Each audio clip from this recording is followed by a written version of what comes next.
Hello दोस्तों, आज फिर से निर्देशांक ज्यामिति के दूसरे वीडियो में आपका स्वागत है।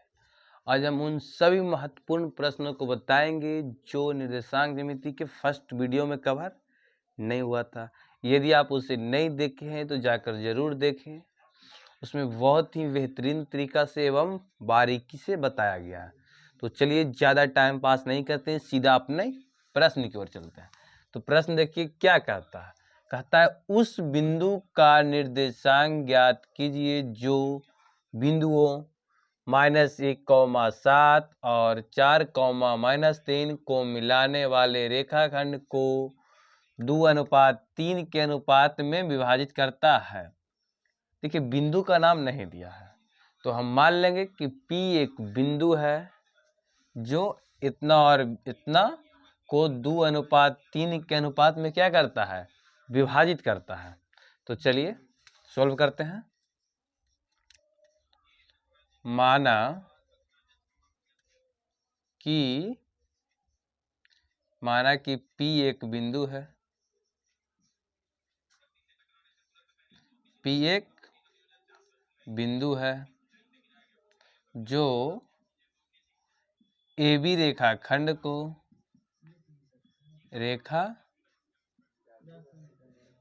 को 2:3 के अनुपात में विभाजित करता है।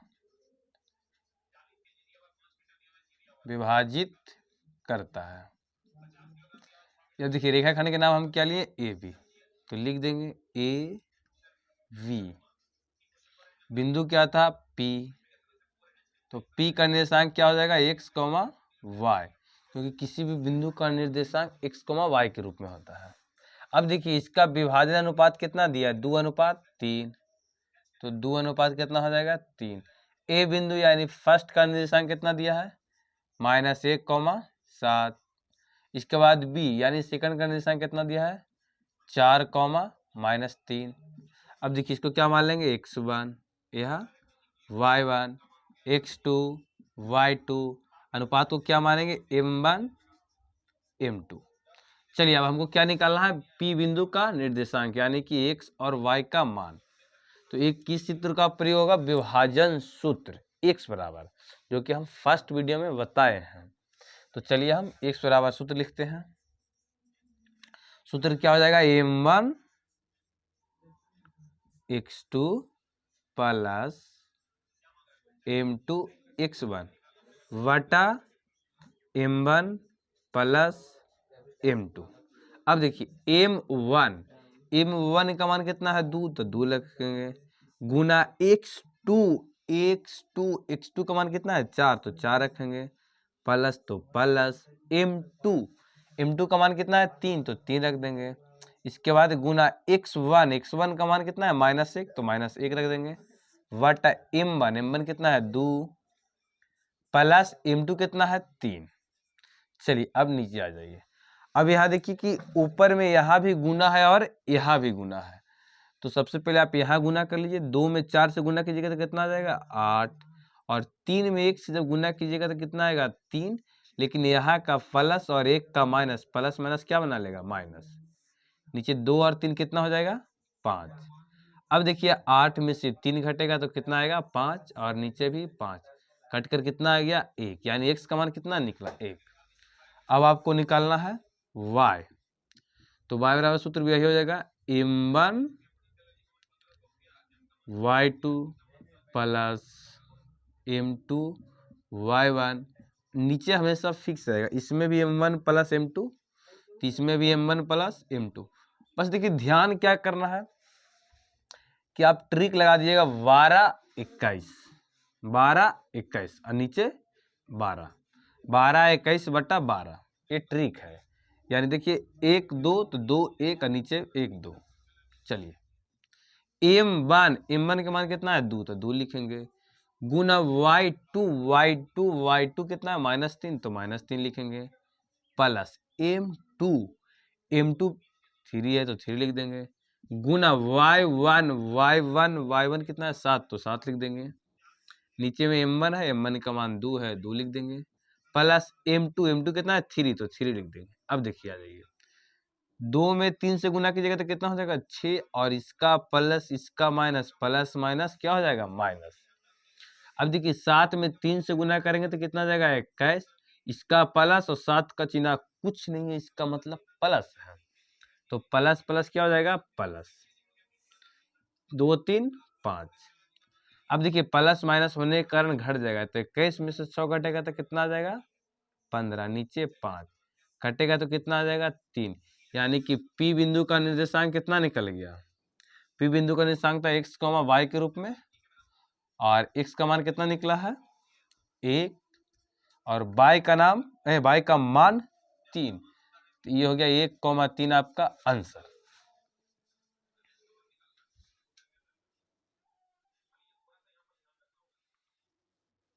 चलिए अगला सवाल की ओर चलते हैं, बहुत ही बेहतरीन सवाल है।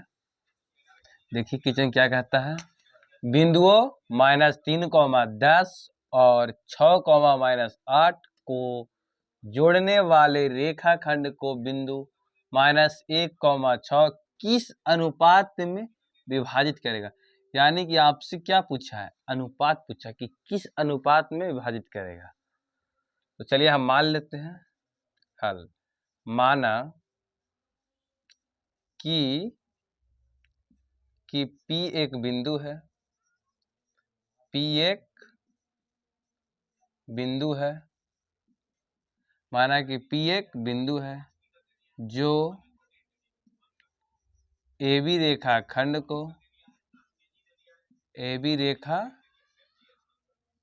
को M1 अनुपात M2 के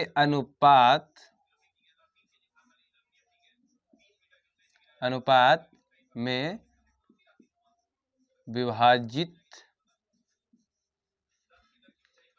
करता है, जहां P कितना है, P का निर्देशांक कितना हो जाएगा, तो क्या है कि विभाजित करने वाला बिंदु का निर्देशांक कितना था -1,6। ए का निर्देशांक कितना हो जाएगा, शुरू में ये है तो ये हो जाएगा -3,10, और बी का निर्देशांक कितना हो जाएगा 6,-8। अब इस बात को समझिए पहले। देखिए हमने माना कि P एक बिंदु है। अब देखिए विभाजन बिंदु का निर्देशांक कितना था, जो रेखाखंड को बिंदु -1,6 विभाजन करने वाला बिंदु कौन था, ई था, जिसका निर्देशांक कितना था -1,6। और विभाजन बिंदु देखिए माना कि P एक बिंदु है, P एक बिंदु है जो AB रेखाखंड को M1 अनुपात M2 के अनुपात में विभाजित करता है। तो विभाजन करने वाला बिंदु कौन था P, इसलिए P का निर्देशांक कितना हो गया -1,6। और जिस रेखाखंड का विभाजन हुआ उसका निर्देशांक कितना था -3,10 और 6,-8। और हमने उस रेखाखंड का नाम क्या दिया AB, तो A का निर्देशांक हो गया कितना -3,10 और B का निर्देशांक कितना हो गया 6,-8। अब देखिए इसको रेखा आप खींचिएगा तो इस प्रकार से बनेगा, ये हो गया रेखाखंड AB। अब बीच का बिंदु कौन लेंगे P। अब देखिए AB और A का निर्देशांक कितना है -3,10, B का निर्देशांक कितना है 6,-8, और P का निर्देशांक कितना दिया हुआ है -1,6। इसे किस अनुपात में विभाजित करता है, M1 अनुपात M2। चलिए तब विभाजन सूत्र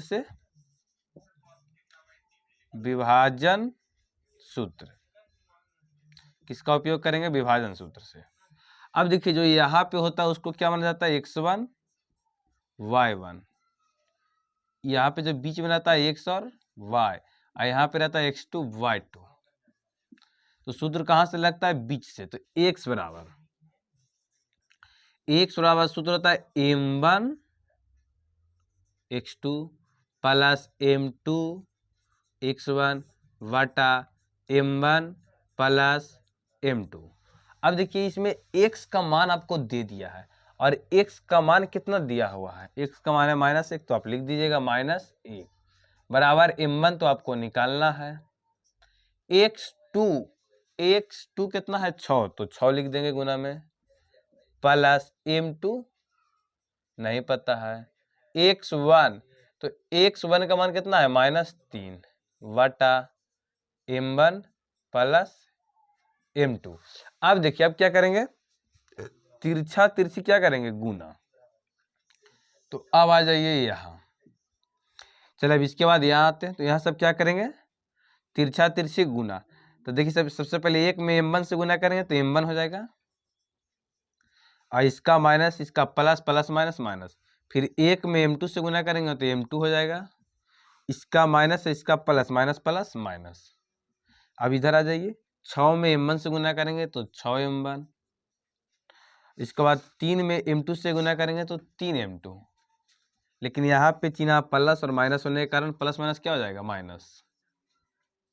अब देखिए m1 वाला को एक तरफ कर देंगे तो माइनस m1 था, और यहाँ देखिए 6m1 प्लस में था तो ये पट आ गया तो माइनस में, बराबर में कौन बचा -3m2, और एक m2 इधर था माइनस में तो ऊपर जाएगा तो प्लस में। देखिए माइनस माइनस जुड़ जाएगा तो -7m1। आई देखिए प्लस, यहाँ पे देखिए m2 माइनस में था तो ऊपर जाएगा तो क्या चीज में हो जाएगा प्लस में, और प्लस माइनस होने के कारण क्या हो जाएगा घट जाएगा, तो घट का जाएगा -2m2, ये माइनस क्या हो गया कैंसिल। अब देखिए जिसका अनुपात निकालना है एक तरफ कर लेंगे, तो m1 और m2 का अनुपात निकालना, तो इसको एक साइड कर देते हैं, तो ई पट्टी m1 m2 था उस साइड गुना में, तो ई पट्टी लाएंगे तो कहाँ चल जाएगा वटा में। अब देखिए बराबर में 2 बचा, ई पट्टी 7 था गुना में पट्टी गया तो कहाँ चल गया वटा में, तो आपका अनुपात क्या मिल गया 2:7 आंसर। यही ना पूछा था कि m1 और m2 का अनुपात क्या होगा, तो 2:7 आपका आंसर। चलिए अब सबसे लास्ट सवाल बताते हैं, जो कि बहुत ही ज्यादा महत्वपूर्ण है, तो आप इसे ध्यान से समझिएगा। तो चलिए प्रश्न की ओर चलते हैं। प्रश्न क्या कहता है, निम्नलिखित में k का मान ज्ञात कीजिए ताकि तीनों बिंदु संरेखीय हो। जब भी 3 बिंदु संरेखीय होती है तो उस 3 बिंदुओं से बना त्रिभुज का क्षेत्रफल क्या होता है 0 होता है। तो सबसे पहले चलिए हम इसको हल करते हैं। माना कि ABC एक त्रिभुज है, एक त्रिभुज है जिसके शीर्ष ए कितना हो जाएगा 7, -2, B 5, 1 तथा C 3, K है, और तीनों बिंदु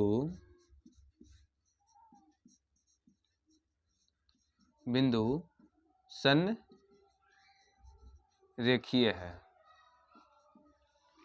अब देखिए जब तीनों बिंदु संरेखीय होगा तब त्रिभुज का क्षेत्रफल क्या होगा 0 होगा, और इस तीनों बिंदु से बनने वाला त्रिभुज क्या बनेगा ABC, तो त्रिभुज ABC का क्षेत्रफल कितना हो जाएगा, चलिए 0। अब देखिए 3 बिंदु कौन कौन है उसको लिख देते हैं।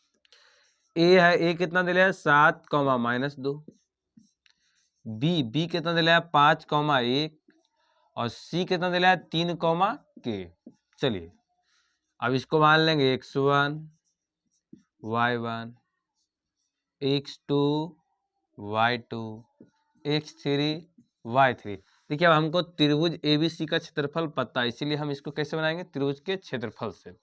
तो चलिए त्रिभुज ABC का क्षेत्रफल, किसी भी त्रिभुज क्षेत्रफल क्या होता है 1/2 into x1 into y2 minus y3 plus x2 into y3 minus y1 plus x3 into y1 minus y2।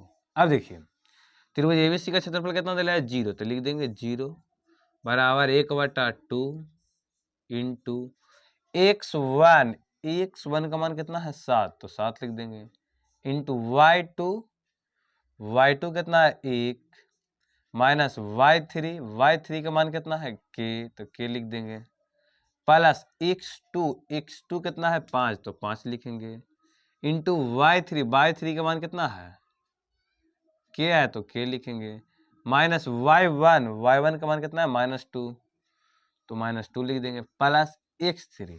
अब देखिए x3 का मान कितना है 3, तो 3 लिखेंगे, इंटू y1 का मान कितना है -2, तो -2 लिखेंगे, माइनस तो माइनस y2 का मान कितना है 1, तो 1 लिख देंगे।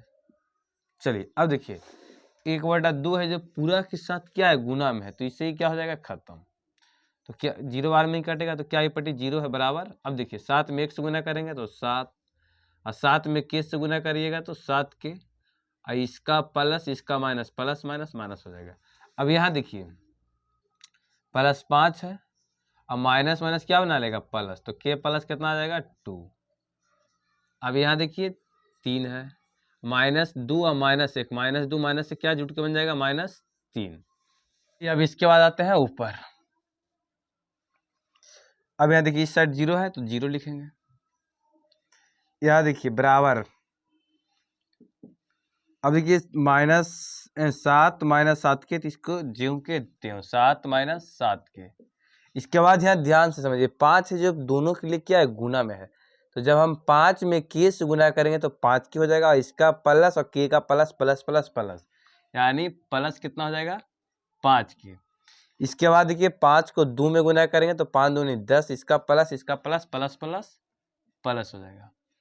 अब यहाँ जब हम 3 में 3 से गुना करेंगे तो 3 3 9, लेकिन यहाँ का प्लस यहाँ का माइनस, प्लस माइनस क्या होगा माइनस हो जाएगा।